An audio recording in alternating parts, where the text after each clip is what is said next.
Então, quando Paulo diz aqui, com toda oração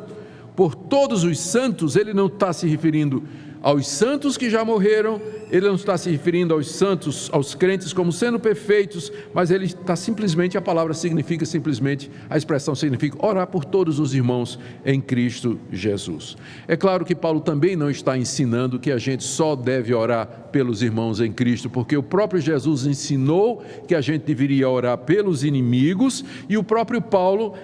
quando escreve a Timóteo, no capítulo 2, ele diz que nós temos que orar pelas autoridades, e no caso a autoridade era um pagão, era Nero.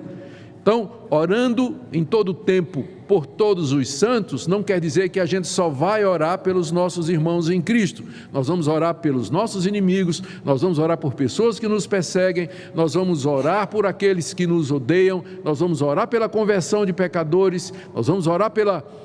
pelas autoridades, sejam elas de Deus ou não. Mas o que Paulo está querendo aqui é que no meio de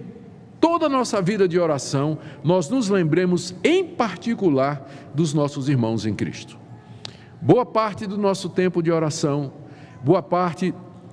daquela ocasião que você separa para orar a Deus, deveria ser empregada, não somente,